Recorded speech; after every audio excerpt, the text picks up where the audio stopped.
Welcome, everyone. Thank you for tuning into this 2022 Election Candidate Forum for Legislative District 35, Position 2. The forum is presented by the League of Women Voters of Thurston County in collaboration with Thurston Community Media. The League of Women Voters is proudly nonpartisan. It neither supports nor opposes any candidate or political party at any level of government. Rather, it works on vital issues of concern to members and the public to defend our democracy and empower voters. My name is Kate Walsh. I'm from the League, and I will be moderating this forum. Shelley Kneip, also of the League, will be the timer for the forum. The candidates are Travis Couture and Sandy Kaiser. For this forum, each candidate will have the opportunity to answer a series of questions. The first question will be to the candidates in alphabetical order, and afterwards will be alternated so that each candidate has the chance to start first. You will also have the opportunity to ask your opponent a question. Each candidate will have 1 minute to respond. The timer will turn yellow to show when the candidate has 15 seconds left. It will show stop when the time is up. If you don't notice the sign, I will tell you when your time is up. For the first question, I'll begin with Travis Couture. Travis, question number 1, what makes you a candidate for this position? Well, I'm Travis Couture, and I am a former U.S. Navy, I'm a U.S. Navy veteran. I served on submarines, USS Alabama and Nebraska. And now I'm a program manager for Lockheed Martin on Naval Base Kitsap for the Fleet Ballistic Missile Program. And we manage a little over $1 billion in strategic assets and effort for roughly 300 employees. And it's a job that I love to do because I have to work with diverse teams, just like in Olympia, every single day to pull the rope in the same direction and get the job done. And I also get to continue my service in a way for strategic deterrence and work with the Navy sailors and the Marine Corps every single day, which I'm proud to do. I'm a father of 4. I live in Allen, Washington, and I've been involved in the community here in the 35th District for over 10 years, and I'm really proud to have the chance to represent the 35th District in Olympia. All right, Sandy Kaiser, question 1 for you. What makes you the candidate best fit for this position? Well, thank you for that question. I'm a 4th-generation descendant of loggers and farmers here in Western Washington, so this place is really deep in my bones. I've also served as an American diplomat for 25 years, working with people who really don't like Americans, but manage to get things done and solve problems. Coming home, I bought a home in rural Thurston County and served at the Department of Natural Resources, where I really got a great look at our natural resource opportunities and challenges, and also served at the Evergreen State College, where I was able to help students who are non-traditional military veterans get their college degrees. I'm running because I'm really convinced that our rural areas are falling behind the rest of the state, and I know there's so much we can do in the legislature to make things better for our people. That's why I'm running. Thank you. Question 2, and I'll begin with Sandy on the second question. Is there anything you think the state should do to address the problem of homelessness? This is such a complicated issue, and it has so many dimensions, but I know we need to fully fund our public safety infrastructure. We need to make sure our law enforcement folks have the training and tools they need to deal with these issues. But at the same time, we really need to increase mental health capacity in our communities. I think this is something that the state can really help us with. So looking at all of these multiple reasons for homelessness, I think we need a comprehensive approach, and I think there's a lot the state can do to make this not just a town problem or a county problem, but a state problem that needs comprehensive answers and resources. Thank you. Question 2, Travis, is there anything you think that the state should do to address homelessness? Yes, that's a great question. I think that there's almost everything that we can do. Right now, what we're doing is broken. We're spending, on average, like over $1 billion a year in this state, directly or indirectly on, combating homelessness, and that includes affordable housing and things like that. And we're not moving the needle in the right direction. Western State Hospital still doesn't have a national accreditation, something our governor has failed us on.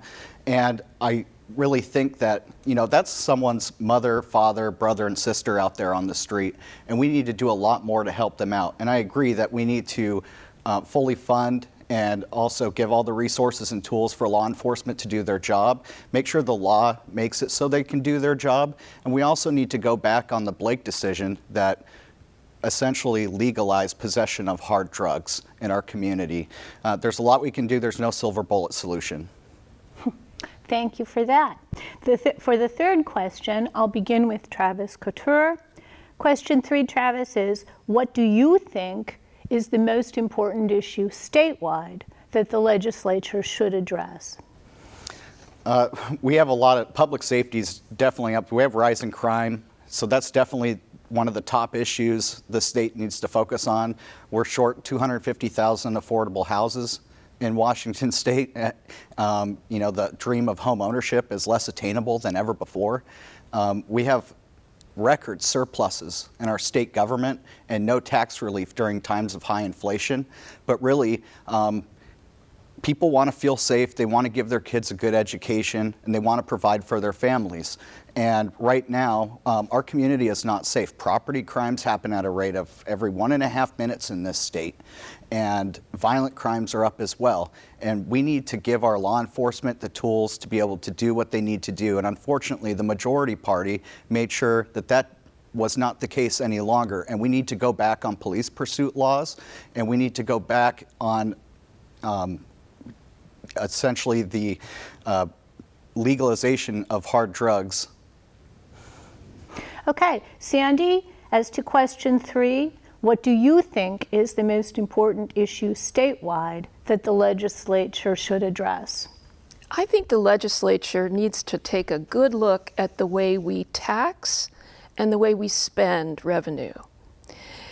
Our tax system is incredibly regressive in that limited income seniors and working families pay a very high percentage of their incomes in taxes, whereas the wealthiest folks in our state pay very little. So there's something wrong with that, and that can be addressed in the legislature.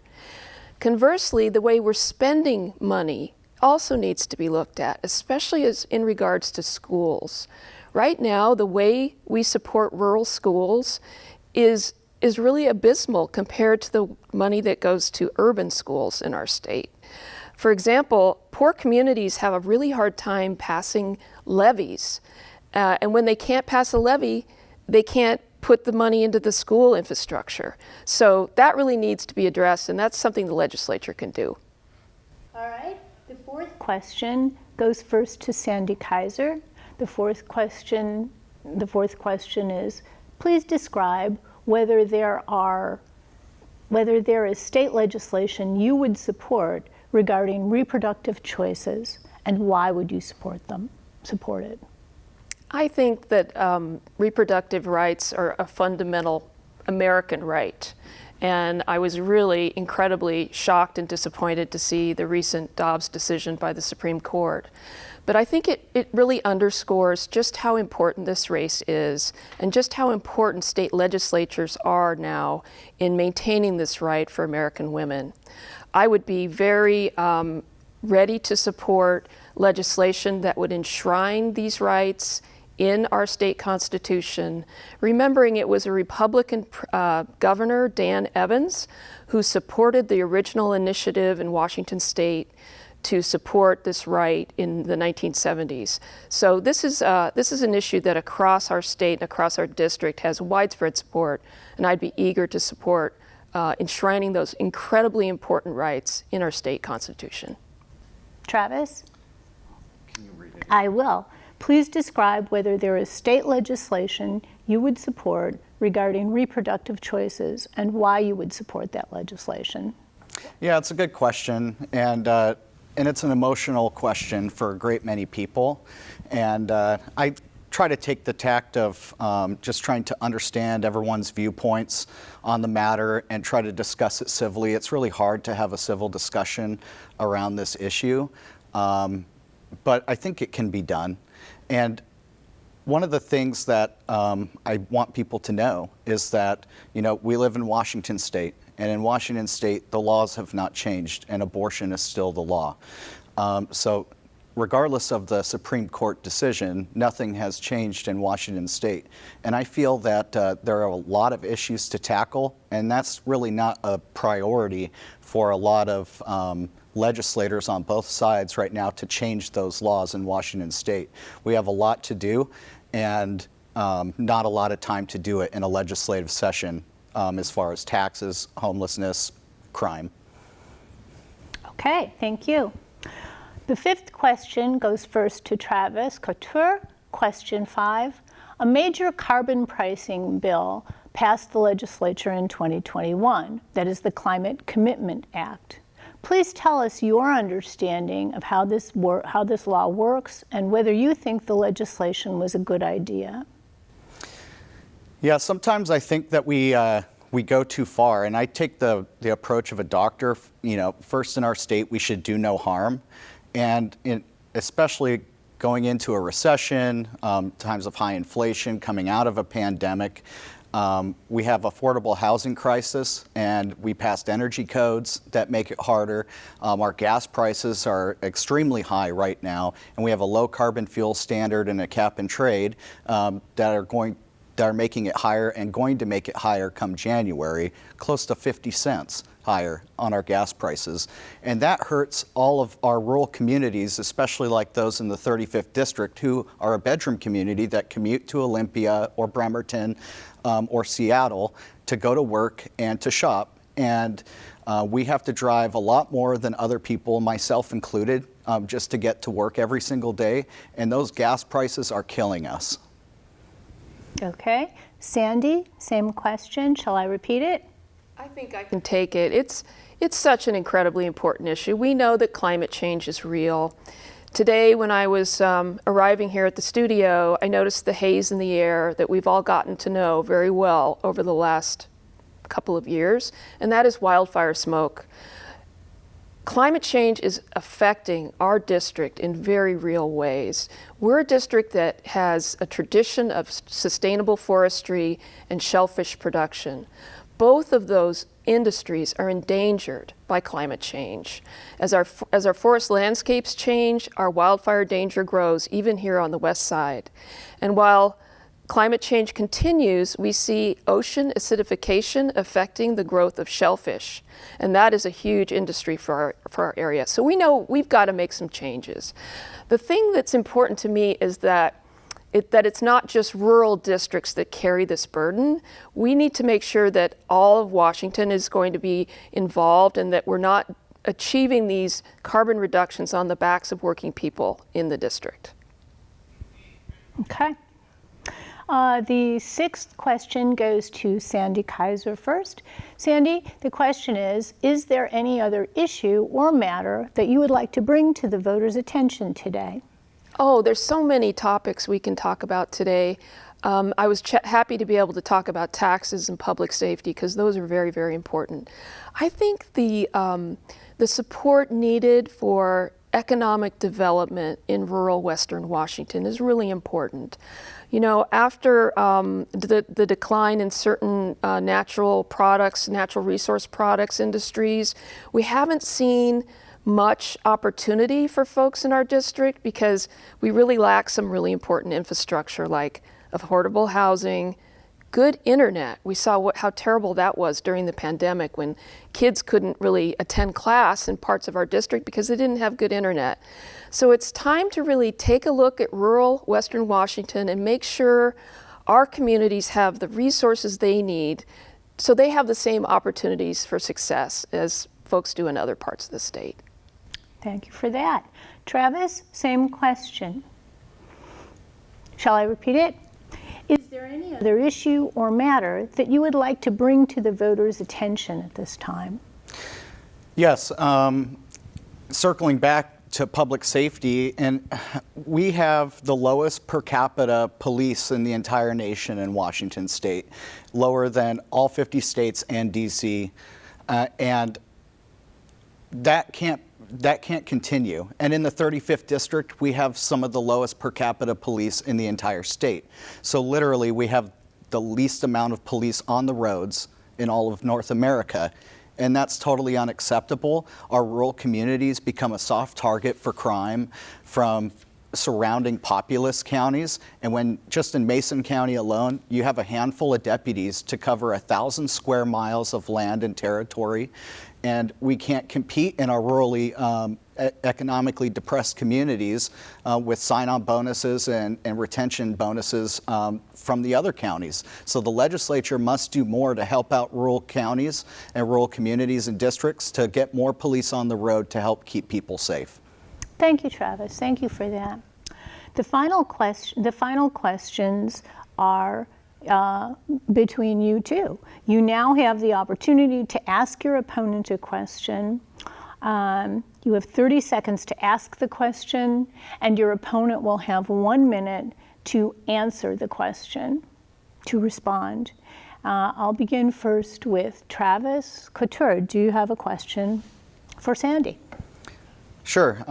Sandy, we're experiencing a lot of homelessness, and especially right now, a lot of record like fentanyl overdoses, which are tragic, and they're increasing every year. In the Kitsap Sun, you stated that you supported the Blake decision, and I'm wondering if you still do, and how do you square that with what's going on right now? I really think that we have to take this very seriously. Addiction is extremely complex, and we know that it's not a one-size-fits-all solution in terms of trying to combat it and trying to help people who are addicted.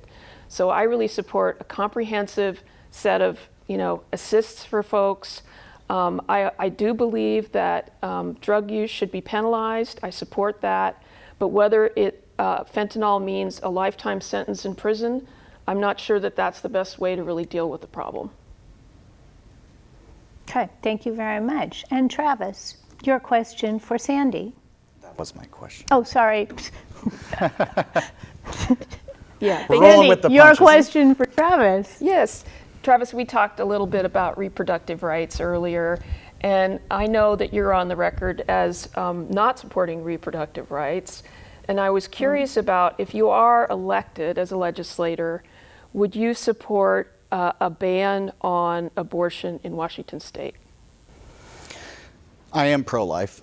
That's on the record, and I'm not going to apologize for that. However, like I previously said, it's not a campaign priority. I didn't launch my campaign to change those laws. I don't think it's a priority of the legislature, and we got a lot of different things to tackle right now. So it's not something that previous to the Supreme Court decision that really crossed my mind. And now that the Supreme Court decision has happened, allowing states to kind of strike their own path in the future, I still don't believe that is a priority right now. But I think that when we talk about abortion a lot, sometimes we talk about exceptions, right? And I believe that parental notification should happen in this state. We are wildly to the left of the center of this country's beliefs on abortion, and I believe that we can do better in the future. Thank you, Travis, for that. Thank you, Travis and Sandy, both, for participating in this forum. And League of Women Voters thanks TC Media for producing it. Expect to receive your ballot in mid-October. Your ballot must be mailed or placed in a ballot drop box by 8 p.m. on November 8th. Or you can register to vote online through October 31st at vote.wa.gov, or in person until 8 p.m. in the Thurston County Auditor's Office through November 8th. We encourage all our viewers to be a voter in the general election, and we thank you very much.